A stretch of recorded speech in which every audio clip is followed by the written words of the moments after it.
Not long goes by, frankly, does it, without a headline from Suella Braverman or Priti Patel or Matt Hancock, because they can't leave the limelight. They just have to hog it. But there's a story by Priti Patel where I'm not sure whether she's actually written it or whether she was interviewed, but it's in The Sun, and it's come to me a bit late.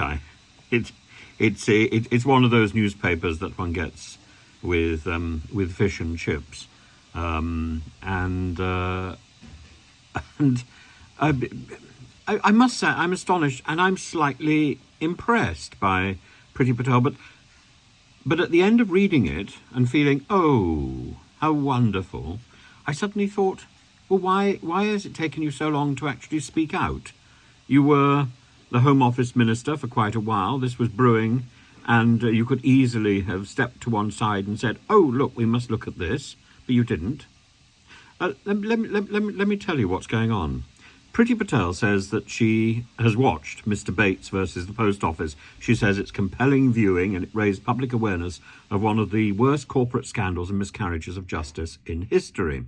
Anyone watching, I'm quoting, will have been outraged by the financial and emotional suffering inflicted on the victims of the incompetent, cruel and callous actions of the Post Office. Absolutely right. And now here's the crunch. As the daughter of a former sub-postmaster growing up helping in the family shop, I know how hard each one of those affected by this scandal worked to build up their business and become trustworthy and respected members of the community. I should point out that's not entirely well phrased. It should have said and continue being trustworthy and respected members of the community, because sub-postmasters are only chosen because they have a reputation of trustworthiness to start with. That reputation was severed and skewed by the Horizon scandal. Sub-postmasters, she says, are the very embodiment of the entrepreneurial spirit, investing in their communities, making sacrifices, working long hours to provide much-needed services. But these pillars of the community were battered, bullied and betrayed by systemic state failure.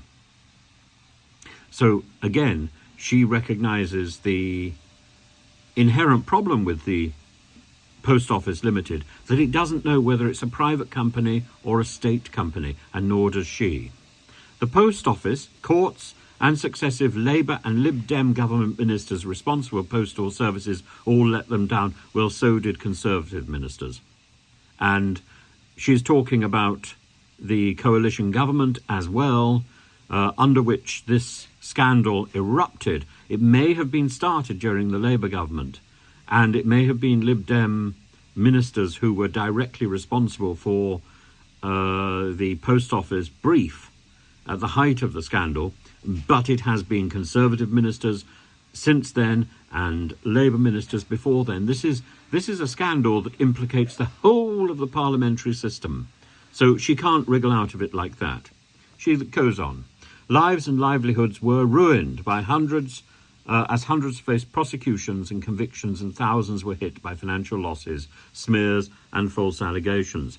One of my constituents had his concerns about the now discredited Horizons system ignored by the Post Office. Instead of listening and supporting him, they terminated his contract and ruined his reputation. He lost his business, incurred financial losses of more than £100,000, and his marriage broke down. One of the thousands of innocent lives shattered by the Post Office and Fujitsu, and yet only now she talks out. Not only did the Post Office fail to show any reasonableness and decency, they covered up evidence of their own wrongdoing and conspired to hide the truth about the errors, faults and problems with Horizon. Questions and concerns raised by MPs were ignored, while deceitful and dishonest responses were given to representations made, including the replies I received when supporting my constituent. Even now, with convictions being overturned, some compensation being paid out and a public inquiry taking place, evidence is being withheld and those responsible have never been punished. While sub-postmasters are still fighting to receive the compensation they deserve and the money returned which was taken from them, rebuild their lives and clear their names, executives at the Post Office who presided over these miscarriages of justice have avoided being held to account for their actions.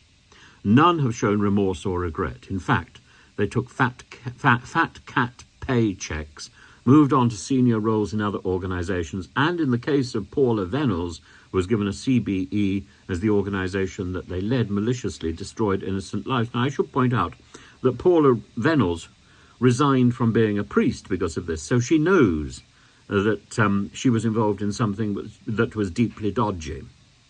So I think on a principle of honour and a principle of ethics, which she understands, she should be returning her CBE. That's why, continues Priti Patel, that's why we need to see all powers necessary used so they can face justice, punishment and censure. No, the first thing we need to do is to use all powers to make sure that the victims themselves are properly given their money back, compensation is established, their names are cleared. And then you go on to look at these other things. We must also do what's right for our sub-postmasters and move quickly to overturn convictions and pay out full and appropriate levels of compensation.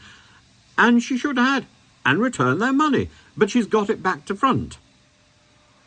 As ever, she's got it back to front. The first thing you do is sort out the victims. The second thing you do is sort out the criminals.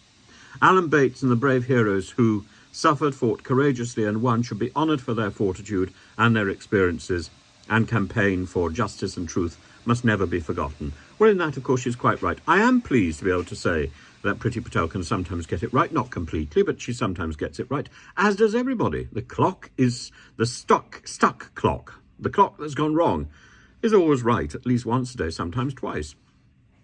And we should learn from whatever anybody has to say, whether we like them or whether we don't like them. It doesn't matter. Everybody has valuable input. So I'm pleased to be able to say something positive about Priti Patel, just for once.